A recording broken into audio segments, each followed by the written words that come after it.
Welcome to Storycraft Portal, where stories aren't just told, they're truly felt. Today's story is darker than fiction, yet every word of it is true. Imagine a kind-faced doctor, someone you trust with your life, someone your family calls a savior. But behind that warm smile lies a chilling secret. He isn't counting your heartbeats to save you. He's counting them down to your end. This is the haunting, true story of Dr. Harold Shipman, the trusted physician who became one of the deadliest serial killers in history, ending the lives of over 250 innocent people, all while wearing the mask of care. In a quiet English town, where days passed with tea, routine, and trust, lived a doctor everyone admired, Dr. Harold Shipman. To neighbors, he was the symbol of care, a man who made house calls, held your hand through pain, and smiled gently while prescribing relief. His clinic always smelled like antiseptic and lavender, with old patients waiting patiently for their turn to be healed. But behind his thick glasses and calm demeanor, something was off. Too many funerals, too many natural deaths. No one questioned the doctor who'd been voted most trusted for years. Why would they? He held lives in his hands and slowly began to take them. He wasn't just ending suffering. He was choosing who suffered and when. And in the silence of that trust, the first body fell, unnoticed, unremarked, and uninvestigated. The beginning of a killing spree that would haunt history forever. The deaths began subtly. Old age, stroke, heart failure. Nothing suspicious for a doctor treating mostly elderly patients. Families trusted Shipman. When he declared someone dead, no one questioned it. He even offered to handle the paperwork, often suggesting cremation. The pattern was invisible, hidden under sympathy and professionalism. But what made it darker was how he carefully selected his victims, mostly older women, alone at home, who relied solely on him. He visited, chatted kindly, and administered morphine, too much of it. Within hours, they were gone. No struggle, no alarms, just silence. The same calm visits, same tragic endings. Some families felt something was off. How could so many die so quickly? But they didn't dare doubt the doctor. And so, he continued, not in rage, but with a cold, calculated rhythm. The monster wore a stethoscope and carried death in his pocket, undetected, unchallenged. Hyde, the town where Shipman worked, started changing subtly, eerily. The streets remained quiet, but the faces slowly disappeared. Shopkeepers noticed fewer elderly customers. Neighbors murmured about how many had passed recently, but no one connected the dots.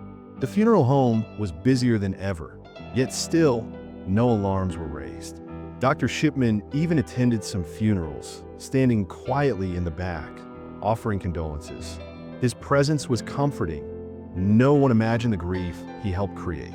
But grief was piling up.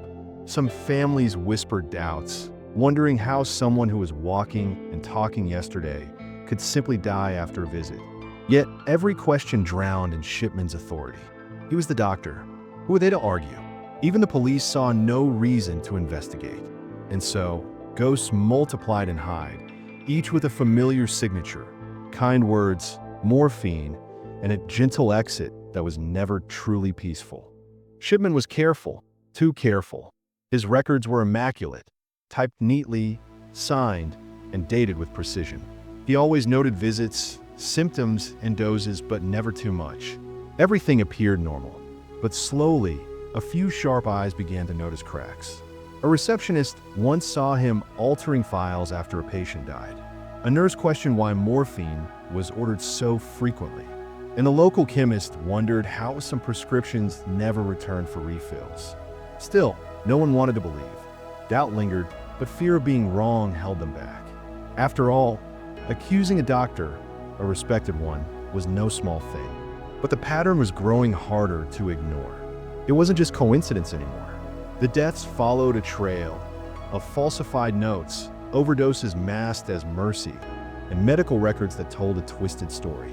And yet, he continued, calmly rewriting reality, erasing lives with a stroke of a pen. Kathleen Grundy, 81, was vibrant, respected, and full of life. The kind of woman no one expected to vanish. But after a visit from Shipman, she was found dead. No illness, no warning. The death seemed odd, especially to her daughter, Angela Woodruff, a solicitor who didn't believe in unexplained endings. Suspicion turned to alarm when a new will surfaced, one that left everything to Dr. Shipman. Angela knew her mother would never do that. She pushed for answers.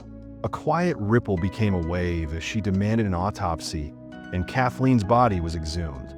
What they found confirmed her worst fears: lethal levels of morphine. The evidence was undeniable. This was no natural death. For the first time, someone had challenged the doctor's script. And for the first time, the truth fought its way into the light.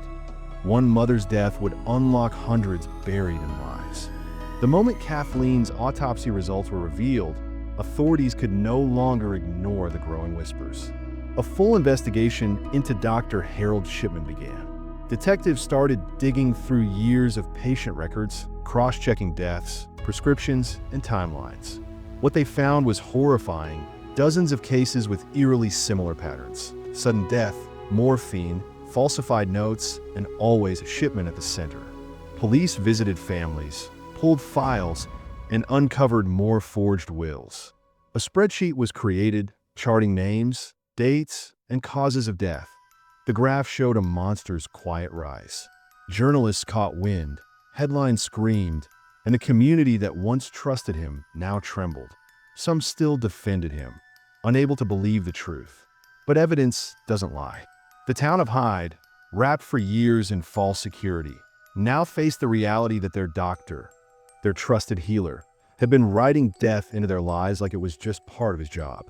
Shipman's calm exterior began to crumble. Under police questioning, he stayed composed, but inconsistencies surfaced. He claimed memory lapses. He insisted deaths were natural, but too many stories didn't match. He said a patient died hours before, yet they were seen alive minutes earlier. Handwriting experts exposed forgeries. He denied forging wills, but his fingerprints were found. The walls were closing in. Investigators seized his computer, a mistake on his part, and found backdated files, altered death entries, and records written after patients had already died. The illusion was breaking. No longer the town's beloved doctor, he now stood as the man behind over 200 deaths. The media called him Dr. Death. But even now, he showed no remorse. He didn't flinch, didn't cry, as if the lives lost meant nothing.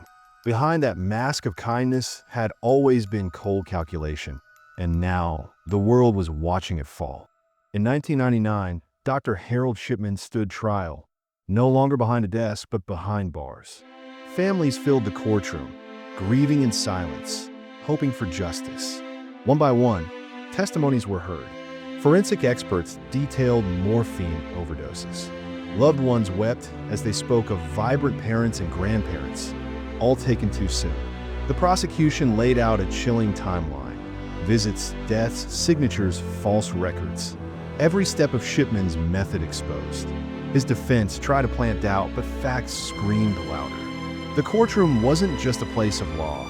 It became a sanctuary of grief, truth, and reckoning. Jurors listened to the cold precision with which he ended lives.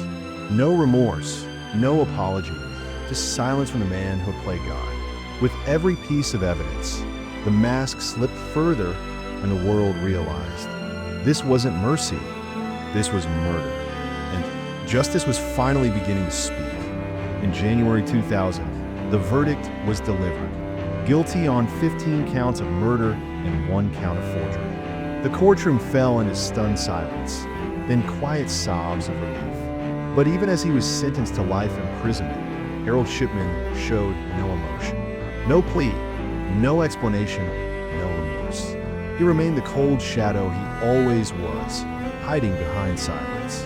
Outside, the town of Hyde struggled to breathe again, still haunted by unanswered questions.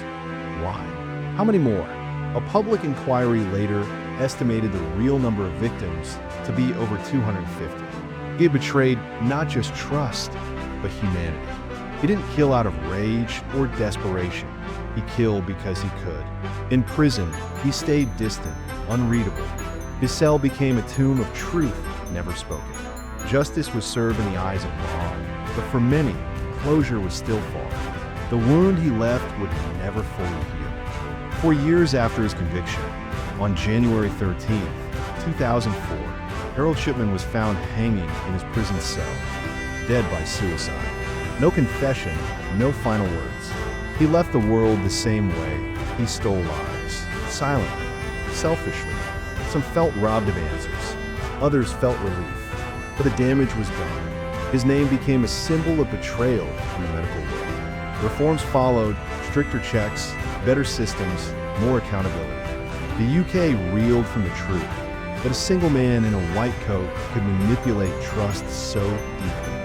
Hyde tried to heal, but memories lingered in every street, every family photo. Over 250 souls lost, not to disease, but to one man's quiet darkness.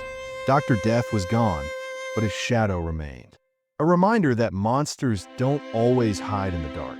Sometimes they wear smiles, speak gently, and carry stethoscopes. This case was closed but never forgotten.